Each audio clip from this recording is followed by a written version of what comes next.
नमस्कार दोस्तों मेरा नाम शीरिस है और आज हम वैक्सीन के शॉर्टेज के बारे में डिस्कस करेंगे। तो दोस्तों हमने देखा होगा कि अलग अलग लोग अपनी अलग अलग राय दे रहे हैं वैक्सीन की शॉर्टेज को दूर करने के लिए। कुछ लोग कह रहे हैं कि अगर वैक्सीन की इतनी शॉर्टेज है तो भारत में 3000 कंपनियां हैं, क्यों ना इनको पेटेंट और लाइसेंस दे दिया जाए।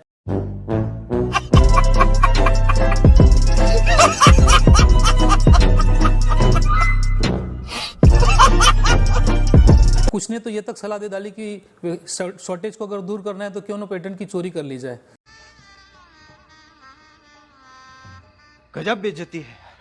तो दोस्तों हम वैक्सीन के शॉर्टेज को दूर करने के सॉल्यूशन के ऊपर में डिस्कस करें, और या तो इसकी जो शॉर्टेज है इसको सिर्फ पेटेंट के एवर से ही दूर किया जा सकता है, इसके ऊपर में डिस्कस करें। उससे पहले कुछ बातें आप लोग को जानना बहुत ज़रूरी है, जैसे कि जो वैक्सीन के जो प्रोडक्शन के लिए जो मुख्य कंपोनेंट है वो 4 कंपोनेंट है। पहला है आईपी, जिसे कहते हैं इंटेलेक्चुअल प्रॉपर्टी राइट, दूसरा है टेक्नोलॉजी, तीसरा है टेक्निकल नो हाउ और चौथा है रॉ मटेरियल। तो आइए दोस्तों हम इसे ट्राई करते हैं, विस्तृत में समझने की कोशिश करते हैं। आईपी यानी कि इंटेलेक्चुअल प्रॉपर्टी राइट, जिसमें आता है ट्रेड सीक्रेट, पेटेंट और कॉपीराइट। और इसकी आजकल बहुत ज़्यादा चर्चा हो रही है क्योंकि अमेरिका ने WTO में इसे माफ़ करने की सहमति दे दी है। WTO जो कि वर्ल्ड ट्रेड ऑर्गेनाइजेशन है, ये जो वर्ल्ड ट्रेड ऑर्गेनाइजेशन है वो जो इंटरनेशनल मार्केट में जितने भी इंटरनेशनल ट्रेड होते हैं उसके रूल्स सेट करता है, और वो ये कोशिश करता है कि ये जो देश है, जो सदस्य देश है, उसके ऊपर में ये लागू हो। अगर इन देशों में कोई भी डिस्प्यूट इस ट्रेड के रिलेटेड होते हैं तो वो WTO के अंतर्गत आते हैं। अब आपके दिमाग में ये सवाल आएगा कि ये पेटेंट, ट्रेडमार्क और ट्रेड सीक्रेट और कॉपीराइट क्या है। तो इसे हम दोस्तों सरल तरीके से समझने की कोशिश करते हैं। एग्जाम्पल के लिए मान लो कि कोका कोला है। कोका कोला की जो रेसिपी है वो हो गई उसकी ट्रेड सीक्रेट, उसका जो लोगो है वो हो गया उसका ट्रेडमार्क। और अगर वो ऐसा कोई एडवर्टीजमेंट कैंपेन चलाता है और जिसे वो कॉपीराइट लेता है तो वो उसका कॉपीराइट हो जाता है, जिसे और कोई यूज़ नहीं कर सकता है। तो बेसिकली ये पेटेंट के अंदर में आते हैं, और जब कोई कंपनी इस पेटेंट को कोई भी अपनी चीज़ को पेटेंट करवा लेती है तो उसका मार्केटिंग सेल सिर्फ वही कंपनी कर सकती है, जिसका अर्थ ये है कि उस प्रोडक्ट के ऊपर में उसकी मोनोपोली हो जाती है और उसकी प्राइस के ऊपर में उसका कंट्रोल रहता है, जिससे वो ज़्यादा से ज़्यादा प्रॉफिट बना सकती है। अगर यही पेटेंट और ट्रेडमार्क अगर माफ़ कर दिया जाए या वेवर दे दिया जाए जेनरिक कंपनी को, तो उस कंडीशन में जो प्रोडक्शन होगा वैक्सीन का या किसी भी ड्रग का वो बहुत ज़्यादा हो जाएगा। अब इसमें फ़र्क सिर्फ इतना रहता है कि नॉर्मल केस में जो आपको पेटेंट होता है वो कोई उसमें ईयर की लिमिटेशन नहीं रहती है, लेकिन जो ड्रग्स होते हैं उसमें 20 साल या अलग अलग देशों में अलग अलग इसकी कानून है जिसके तहत इसका कॉपीराइट और पेटेंट होता है। जैसे कि US में ये 20 साल के लिए होता है। अब हम बात करते हैं WTO की।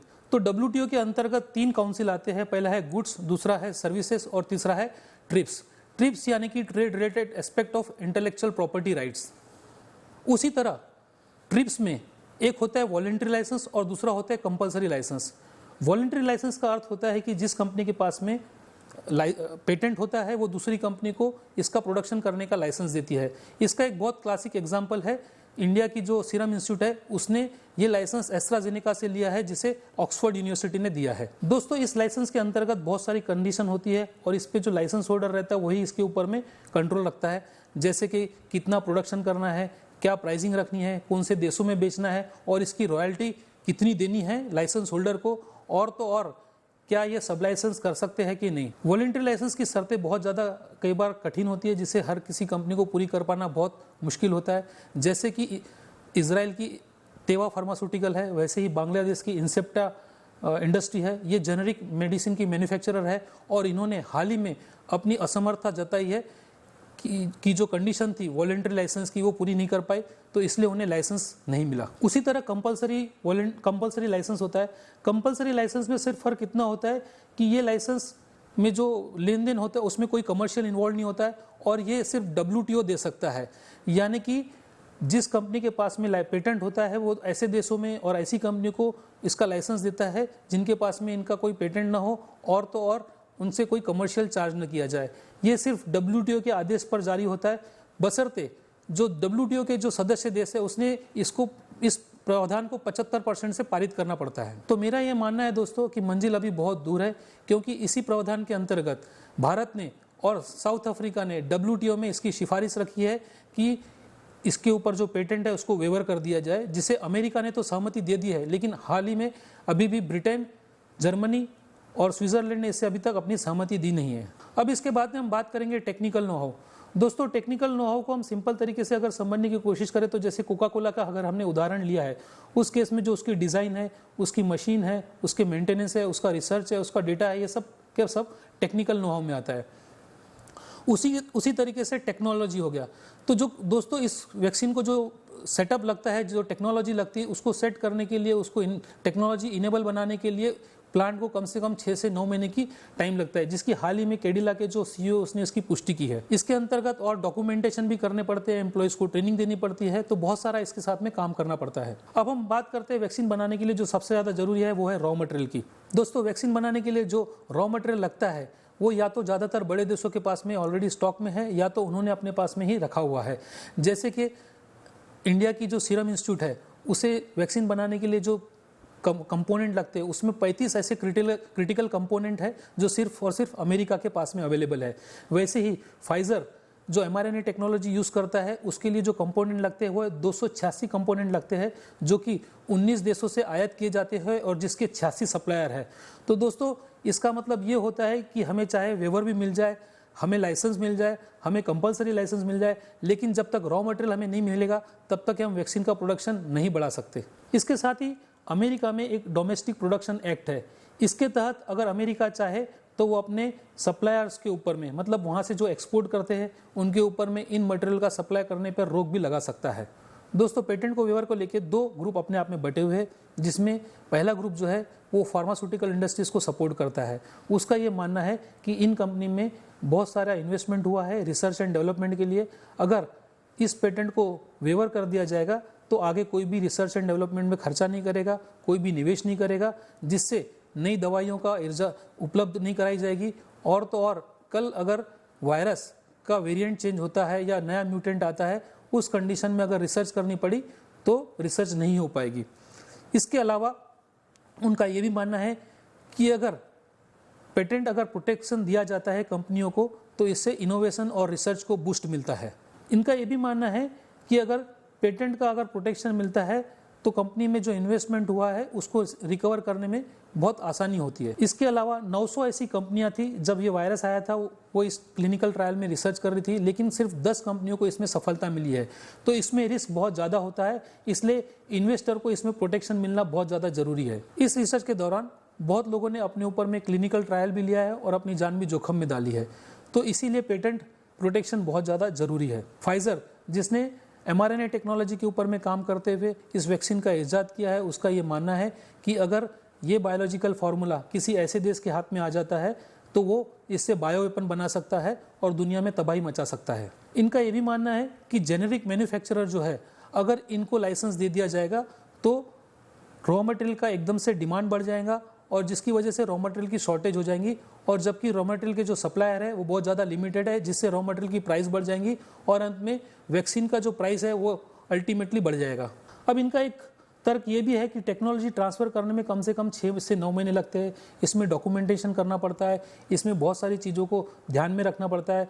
अगर इतना ही टाइम इन कंपनियों को दिया जाए कि वो वैक्सीन बनाए, उससे अच्छा है कि जो एग्जिस्टिंग कंपनियां हैं वही इतना वैक्सीन का प्रोडक्शन करती है। इसकी वजह से नए लाइसेंस या पेटेंट वेवर की कोई ज़रूरत नहीं है। इनका ये लॉजिक है कि पेटेंट वेवर एक बहुत आसान तरीका है पेटेंट के हाईजेक करने का, और ये एक बहुत सरल तरीका है पेटेंट को प्राप्त करने का बिना कुछ इन्वेस्टमेंट किए।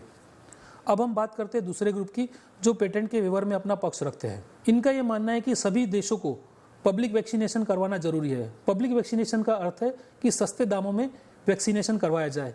ये इसलिए ज़रूरी है कि अगर वैक्सीनेशन नहीं कराया गया सभी देशों में तो ये देश दूसरे देशों में वायरस को स्प्रेड कर सकते हैं और इसका सर्कल और चेन कभी ब्रेक नहीं होगा, जिससे वायरस कभी ख़त्म नहीं होगा। दोस्तों 6 बड़ी ऐसी कंपनियां हैं जिसे पब्लिक ग्रांट मिली है $12 बिलियन की। इसके अलावा ब्रिटेन की जो ऑक्सफोर्ड यूनिवर्सिटी है उसे भी 97% पब्लिक फंडिंग प्राप्त है। जो फाइजर है और भारत की जो सीरम इंस्टीट्यूट है, इन्हें भी पब्लिक फंडिंग ऑफर की गई थी, लेकिन इन्होंने इससे इनकार कर दिया। लेकिन इसके बदले में इन्होंने सरकारों से एडवांस ऑर्डर के तहत में पैसे ले लिए थे। तो इनका ये तर्क देना कि इनके इन्वेस्टर नाराज हो जाएंगे अगर पेटेंट को वेवर मिल जाएगी, तो ये सरासर गलत है। एक सर्वे के मुताबिक आज की कैपेसिटी अगर इंक्रीज नहीं होती है तो वैक्सीनेशन 2022 तक होगा, जिसमें 70% लोग खाली दुनिया के वैक्सीनेट कर पाएंगे। इससे जो इकोनॉमी लॉस होने वाली है वो $5 ट्रिलियन की इकोनॉमी लॉस होंगी। इसकी वजह से अगर हम जो वैक्सीन की कीमत अगर निकालते हैं, एक वैक्सीन की कीमत इस डिले की वजह से, तो वो आसमान को छू जाएगी। तर्क तो अच्छा है दोस्तों, लेकिन इन सब तर्कों को सुनने के बाद में मुझे तो नहीं लगता कि आने वाले 6 से 9 महीने में कभी शायद पेटेंट वेवर हो भी पाएगा या नहीं हो पाएगा। और अगर हो भी जाता है तो अभी इसमें यह तय करना बाकी है कि कितने समय के लिए पेटेंट वेवर होगा और कितना प्रोडक्शन अलाउ होगा इस पेटेंट वेवर के अंतर्गत। दोस्तों, अकेले फाइजर ने अपने इस साल के जो रेवेन्यू प्रोजेक्शन है उसमें वैक्सीन का सेल $21 बिलियन दिखाया है, और उसके साथ ही उसने जो प्रॉफिट जो होगा वो $7 बिलियन खाली वैक्सीन के सेल से बताया है। इसका मतलब होता है 50,000 करोड़ का प्रॉफिट। तो दोस्तों, धंधा बहुत बड़ा है और ये माफिया इंडस्ट्रीज और ये माफिया लॉबी बहुत स्ट्रांग है।